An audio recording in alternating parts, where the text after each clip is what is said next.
क्या है प्रथा? अच्छा, सुबह क्या होता है, अब सुबह 7:30 बजे जब आरती होती है तो सारे भगवानों को अलर्ट कर दिया जाता है कि अब उठो। आप जागिए, उठिए और वो से मिलने। और बाबा जी किसको रोका करते थे? अब आश्रम में रुकने की जगह कोई भी नहीं थी वैसे उस टाइम में। उस टाइम में। और फिर भी कोई मतलब पुराना भक्त जो महाराज जी का मतलब तो इस तो दोस्तों, आप कभी भी अगर पत्र लिखें तो पता है टू श्री व्यवस्थापक श्री नीम करोरी बाबा जी, जो भी आप लिखना चाहें क्या रहते हैं। तो यहाँ कोई व्यवस्था अस्त व्यस्त नहीं हो सकती है। महाराज जी की ऐसी प्रेरणा है, महाराज जी जब गए तो जैसा पहले था वैसे ही फिर भी चला। वो महाराज जी यहाँ खुद व्यवस्था करते हैं। हरे राम हरे कृष्णा हरे कृष्णा करोरी बाबा कृष्णा करोरी हरे हरे करोरी हरे राम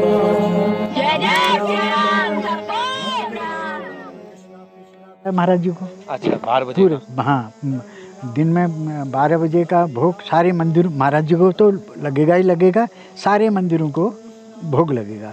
जब 12 बजे भोग लगेगा घंटी से। हाँ, वो घंटी का क्या नियम है? मैं घंटी को उनको जगाया जाता है, वो कहीं इधर उधर ध्यान में हो कुछ उनको बाबा जी को सर्वप्रथम आरती के टाइम भी पहले घंटी बजाई जाती है। आरती तो किस तरीके से वो हाँ, क्या है प्रथा? अच्छा, सुबह क्या होता है, अब सुबह 7:30 बजे जब आरती होती है तो सारे भगवानों को अलर्ट कर दिया जाता है कि अब आप जागिए, उठिए और वो घंटी से सब जगह मतलब घंटी बजाई जाएगी और वो उठेंगे, पुजारी आरती करेगा। उस समय मतलब घंटी बजेगी, शंख बजाते रहेंगे, जो हर मंदिरों में जाते रहेंगे और आरती होते रहेगी। आरती के बाद फिर प्रार्थना होगी। हर मंदिर में हर भगवान की प्रार्थना है, जो प्रार्थना की किताब मंदिर में अवेलेबल भी है। जो पहले किस मंदिर में प्रार्थना होती है? पहले होती है शिव जी के मंदिर से स्टार्ट होती है। शिव जी के मंदिर से? राम मंदिर से? ना, शिव जी, हाँ, अब शायद राम मंदिर से पहले स्टार्ट होती है, राम मंदिर से, उसके बाद शिव जी, हनुमान मंदिर ना, फिर शिव जी के मंदिर में, अच्छा, फिर हनुमान जी के मंदिर में, फिर वैष्णवी माता के मंदिर में, फिर विंध्यवासिनी माता के मंदिर में, उसके बाद महाराज जी के मंदिर में सुबह आरती होती है। वैसे ही फिर 12 बजे जब लंच बनता है, भोग बनता है, तो 12 बजे फिर सब भगवानों को थाली में सब भगवानों को भोग लगाया जाता है। उस समय भी शंख वगैरह घंटी उस समय भी उनको जगा करके भोग दिया जाता है। भोग देने के बाद फिर सभी लोगों ने अपना 1 बजे के बाद सभी लोग भोग करते हैं। वैसे ही सिस्टम 7 बजे या 6:30 बजे से आरती होती है। वही पहले घंटों से और आरती घुमाई जाती है। आरती करने के बाद फिर प्रार्थना होती है। प्रार्थना के बाद 8:30 बजे के बाद फिर घंटी बजी वहाँ, तो फिर सब पूरे स्टाफ को दिया जाता है। भोग जो है सिर्फ 12 बजे लगता है दिन का। अच्छा, हाँ, शाम को मतलब मंदिर में भोग नहीं लगता है। बाकी अब तो मंदिर के उस तरफ जाने ही नहीं देते, अब तो खाली दर्शन। अब इस समय कोरोना का टाइम है और कोरोना काल में उत्तरी मंदिर के ही एरिया में रहते हैं। जब अभी अब नवरात्रि आने वाली हैं, फिर अंदर का वहाँ यज्ञशाला है और ऊपर भंडारे का हिसाब है पूरा। फिर स्टाफ आता है तो फिर लोग बाग रहते हैं, तो फिर खुल जाता है। अभी नवरात्रि में खुलेगा ऊपर को। अच्छा, नवरात्रि में खुल जाएगा? हाँ, नवरात्रि में प्रसाद भी मिलेगा? प्रसाद मिलेगा। और या प्रसाद का क्या है फिर अभी तो कह नहीं सकते हैं। नवरात्रि होगी तो वहाँ यज्ञशाला बनी है, उसी में नवरात्रि होती है ना, तो नवरात्रि का कार्यक्रम उसी में होगा। अच्छा, और रात्रि भोजन? रात्रि भोजन वही आरती के बाद 8:30 बजे के बाद फिर अब रात्रि भोजन का हिसाब होता है। अच्छा, आरती के बाद सीधे रात्रि। तो रात को कितने समय तक का भक्त लोग आया करते थे बाबा जी से मिलने? और बाबा जी किसको रोका करते थे? अब आश्रम में रुकने की जगह कोई भी नहीं थी वैसे उस टाइम में। और फिर भी कोई मतलब पुराना भक्त जो महाराज जी का मतलब पहले से ही है, तो वो आश्रम में रहता था। महाराज जी उसको वो खुद ही रुक लेता था, महाराज जी से परमिशन ले लेता था कि मैं यहीं रुकता हूँ। तो नए को तो अब भी नहीं रोका जाता, पुराने भक्तों को वहाँ जगह मिलती है, जगह मिल जाती है और उनको। नए भक्तों को फिर भी अगर परमिशन मिली तो गेट के बाहर जो है धर्मशाला है, उसमें 2-3 दिन के लिए मतलब हाँ, उसकी प्रक्रिया क्या है? हाँ। कैसे भक्त लोग वहाँ आ सकते हैं? कैसे पत्र लिखते हैं? अगर हाँ, जब अगर किसी भक्त ने वहाँ पर रहना है तो सबसे पहले आश्रम में लेटर के माध्यम से परमिशन लेनी पड़ेगी। अच्छा, एक मैं रोकता हूँ आपकी बात। आप थोड़ी भक्तों को कैंची धाम का पता बता दीजिए कि अगर वो पत्र लिखें तो किस पते पे लिखें? हाँ, क्या लिखें? मतलब टू कैंची धाम, ना वो जो सीधा पत्र हाँ। विनोद जोशी जी के पास जाए या कैंची धाम में हाँ, पहुंचे? व्यवस्थापक नीम करौली धाम नीम करौली बाबा, नीम करौली बाबा कैंची धाम, और पोस्ट भवाली जिला नैनीताल। हाँ, पोस्ट कैंची जिला नैनीताल। जिला नैनीताल। इतने और पिन कोड 263132। हाँ। तो इस तो दोस्तों, आप कभी भी अगर पत्र लिखें तो पता है टू श्री व्यवस्थापक श्री नीम करौरी बाबा जी, जो भी आप लिखना चाहें, कैंची धाम जो भी आप लिखना चाहें, पोस्ट ऑफिस कैंची धाम, और पिन कोड जिला नैनीताल, और पिन कोड है 263132। आप ये लिख सकते हैं और पीछे से फॉर्म में अपना पूरा पता और अपना फोन नंबर लिख सकते हैं, ताकि पत्र जब यहाँ मिले तो आपको पत्र व्यवहार आपका को वापस किया परमिशन के लिए। हाँ, आपको फोन होगा। हाँ, आपको फोन हो जाएगा, या मतलब फोन से मालूम कर लेंगे आप, तो पत्र यहाँ से कैंची धाम से फोन आएगा कि आपका वो है। हाँ, आप आ सकते हैं या रह सकते हैं, या मतलब जो भी सिस्टम होगा आश्रम का वो आपको बता दिया जाएगा। अच्छा, जो समस्याएं होते हैं, लोग पत्र लिखते हैं अपनी समस्या, उसका क्या है? बाबा जी के सामने कोई पढ़ता है या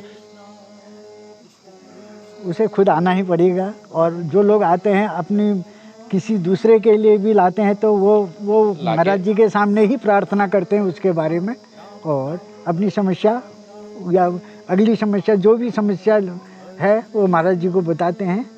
तो महाराज जी के सामने उसको बोलना पड़ता है, तो और वही समस्याएं दूर होती हैं। हाँ, उसकी समस्याएं दूर होती हैं। बाकी दोस्तों, कब दूर होती हैं, कैसे दूर होती है, वो जोशी जी ने एक बार बताइए। वो उन्हीं के उस पर विश्वास पर ही ठीक होती है। ठीक, उनके विश्वास पर ही काम बनता है उन लोगों का। वो महाराज जी की को माने, हनुमान जी को माने, और उनकी समस्या जरूर दूर होगी। विश्वास बनाए रखें। हाँ, विश्वास बनाए रखें, बिना विश्वास के कुछ नहीं। हाँ। तो दोस्तों, जब भी आप आएँ, जो मैंने सुना है, दादाजी ने सही बोला कि आपको खुद आना। देखो दोस्तों, बिना मरे स्वर्ग नहीं दिखता। कोई भी काम करेंगे तो हमको खुद आना पड़ता है। लेकिन मैं धन्य हूँ, आपने दादाजी ने बोला अभी कि आप आएँ और दूसरों की भी समस्या लाके बाबा जी के सामने, तो वही काम मैं कर रहा हूँ।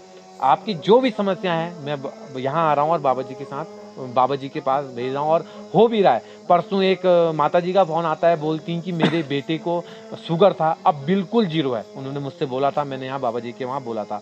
एक और महिला का माता जी का फोन आता है, वो बोलते हैं कि उनके घर में कुछ वाद विवाद हो रहा था, कुछ पारिवारिक समस्या हो रही थी, वो भी ठीक हो गई। तो मुझसे बोलते हैं अब पहले से बेहतर है, अच्छी हो जाएगी। तो दोस्तों, और बहुत सारे फ़ोन हैं, मैं नाम किसी का नहीं लूँगा। और दोस्तों, मैं एक चीज़ और वीडियो के माध्यम से बताना चाहता हूँ। अब जो भी रसीद मैं 51 रुपये लिखता था, किसी के 150 रुपये लिखता था, किसी के 500, किसी के 1000 जो रुपये में लिखा करता था, अब वो थोड़ा सा मैंने कम कर दिया है। लेकिन आपको निराश होने की ज़रूरत नहीं है, मैंने थोड़ा सा रूपरेखा बदल दी है। मैंने एक SBI का अपना अकाउंट बनाया है, जिसमें मैंने 2500 कुछ रुपये अपने रखे हैं, ताकि कभी अकाउंट खाली ना हो। और मैं वही सबको अकाउंट नंबर दे रहा हूँ, और जो भी उसमें कुछ डाल रहा है, आज मैंने एक चने का 25 किलो का और 1 लीटर घी और एक मिठाई का डब्बा। हाँ दोस्तों, मैं क्या कर रहा था, आज कोई बोल रहा था 1.25 किलो प्रसाद चढ़ाओ, कोई कह रहा था 1 किलो प्रसाद चढ़ा देना, कोई कह रहा था 12 लड्डू चढ़ा देना, कोई कह रहा था 12 केले चढ़ा देना, 24 केले। तो दोस्तों, मैं क्या कर रहा था, एक ही दिन में जा रहा था और 10 डब्बे खरीद के या 4 डब्बे खरीद के मैं वहाँ लेके जा रहा था, सब में वो कर रहा था। तो मैंने थोड़ा सा रूपरेखा बदल दिया है। मैंने क्या करा, मैं एक ही डब्बा ले जाऊँगा, सबका चढ़ जाएगा। जितना पैसा उस अकाउंट में एकत्र होगा, मैं एक साथ उसका 1 कनिस्टर घी खरीद के वहाँ दे दूँगा, या जैसे मैंने आज 25 किलो चने दिए, वो मैं चने वहाँ दे दूँगा। तो इस तरीके से मैंने उस काम को कर रहा हूँ। आज भी मैं कंबल लेके गया था, एक पंकज जी का कंबल था, उन्होंने मुझे पोस्ट किया था कंबल, तो वो भी मेरे पास भी पड़ा है। और एक और हैं सर, उनने भी बोला था 1000 रुपये वो अकाउंट में दिए थे कि कंबल वो कर देना, तो वो भी मैंने किया था। मैं आपकी जितनी भी समस्याएं हैं आप मुझे बताइए। देखो दोस्तों, आप पत्र भेज रहे हैं, पत्र भी यहाँ आते हैं और बाबा जी के चरणों में रख दिए जाते हैं, बाबा जी खुद पढ़ लेते हैं। तो आप पत्र भी, मुझे एक बंगाल के वो थे, उन्होंने पत्र मुझे भेजा और मैंने वो यहाँ बाबा जी के चरणों में रखा। तो दोस्तों, समस्याएं दूर हो रही हैं, क्योंकि मन का विश्वास, जैसे डॉक्टर कभी हमारी समस्या दूर नहीं करता, बस डॉक्टर हमें एक विश्वास दिलाता है, हमें एक अच्छा लगता है कि डॉक्टर ने कह दिया तो हम कुछ नहीं, यही तो होता है। विश्वास। तो मार्गदर्शन करने वाला कोई भी हो, जैसे चिड़िया वाले बाबा जी, इन्होंने बताया था, कहानी आपने सुनी होगी। तो और कुछ कैंची धाम में किस तरीके से तुम्हारे व्यवस्था ये जोशी जी के पास पहुंची? जब अस्त व्यस्त, जब बाबा जी गए थे, समाधि ले ली थी तो अस्त व्यस्त हो गया था, तब आप थे यहाँ? हम यहीं रहते हैं, हम तो बहुत पहले बचपन से ही हम यहाँ रहते हैं, तो यहाँ कोई व्यवस्था अस्त व्यस्त नहीं हो सकती है। महाराज जी की ऐसी प्रेरणा है, महाराज जी जब गए तो जैसा पहले था वैसे ही फिर भी चला। वो महाराज जी यहाँ खुद व्यवस्था करते हैं, उसको कोई नहीं देख रहा, सारी व्यवस्था महाराज जी अब भी करते हैं। हाँ, अभी भी मतलब महाराज जी के द्वारा होता है सारा, वही चलाते हैं, उसको वही चलाते हैं सारा।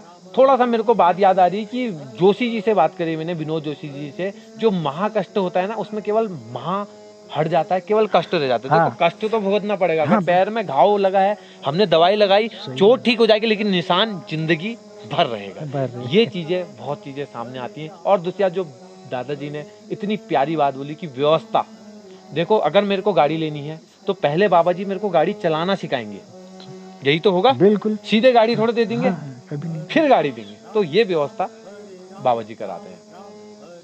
बाकी दोस्तों, और क्या बोलते हैं, कैंची धाम में जब भंडारा हुआ करता था तो आपका किरदार क्या रहा करता था? आपको शुरू में बाबा जी बुला के काम सौंपते थे या आप खुद पहुंच जाया करते थे? खुद पहुंचाते थे। हम बचपन से ही हम महाराज जी के साथ हमारा पूरा लगाव रहा है। और हमारा, आप तो छोटे से, हाँ छोटे, क्या उम्र रहा करती थी? हम 10 या 11 साल के बाद हम महाराज जी के ही संपर्क में रहे। कभी शैतानी भी करी होगी? बहुत शैतानी करी थी। जब कभी थोड़ी हम शैतानी, बचपन में शैतानी हो ही जाती है, तो अपने दोस्तों के साथ तो महाराज जी के पास आते थे। महाराज जी पहले कहते थे, कान पकड़ो और 5 उठक बैठक करो, तुम अभी वहाँ क्यों रुके थे, अपना काम क्यों नहीं करते हो, खेल क्यों करते हो, ज़्यादा खेल क्यों करते हो। कभी हम जब स्कूल से आते थे, उन दिनों गुल्ली डंडे का एक खेल होता था।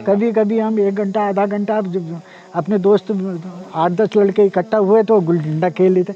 यहाँ महाराज जी के पास आते थे, प्रसाद पाते थे उस समय, तो महाराज जी के पास आते थे, वो महाराज जी पहले डांट देते थे हमको, कहते थे कि पहले कान पकड़, गुल्ली डंडा क्यों खेला तुमने? अच्छा, आँख में लग जाती तो? हाँ, मतलब वो इस तरीके से कहते थे, अपना सीधे आओ, अपना पढ़ाई करो। हमको डांट भी देते थे, बहुत डांटते थे। मारा नहीं? हाँ, मारा तो नहीं, उन्होंने डांटते थे। और उसी में डर लगती थी, वो मारे के समान था? हाँ, मारे के समान था।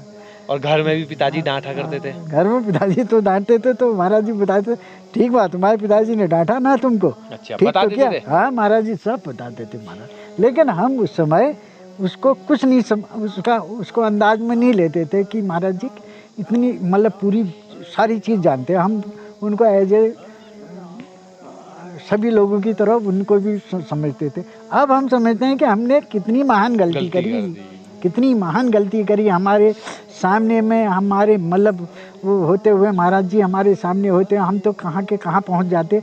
और लेकिन हमने कितनी गलती करी, लेकिन कोई बात नहीं, हमारा सौभाग्य है कि हमें महाराज जी के दर्शन हुए और उन्हीं की प्रेरणा से हमें 2 रोटी मिल रही हैं, तो सब ठीक चल रहा है, सारी व्यवस्थाएं सुचारू चल रही हैं। तो जय नीम करोड़ी महाराज। तो दोस्तों, शाम हो चुकी है, देखो दिन से मैं बैठा था 1 बजे से, अब धूप भी यहाँ से जा चुकी है। करते हैं वीडियो को समाप्त। दादाजी ने अपने ज़िंदगी के जुड़े अनुभव और क्या होता था कैंची धाम में, तो दिन भर, तो वो चीज़ें बताई। तो दोस्तों, कैसी लगी वीडियो कमेंट में बताइएगा। मैं आपको उन भक्तों से मिला रहा हूँ जिन भक्तों ने बाबा नीम करोड़ी जी के, बाबा जी के दर्शन किए थे, साक्षात उनके साथ रहे थे। जैसे हम बैठे हैं ऐसे ही वो भी बैठा करते थे। हाँ। तो दोस्तों, मैं फिर कभी दादाजी से मिला और इनके बाबा जी से जुड़े अनुभव मैं आपके सामने लाऊंगा। बाकी दोस्तों, करते हैं वीडियो को समाप्त। अगर आप चैनल में नए हैं तो चैनल को सब्सक्राइब कर दीजिए, बेल आइकन दबा दीजिए मिलते हैं किसी अन्य वीडियो में। और अगर वीडियो लगातार आपको मिलती रही तो बेल आइकन दबा दीजिए। जय नीम करौरी बाबा जी, जय हो।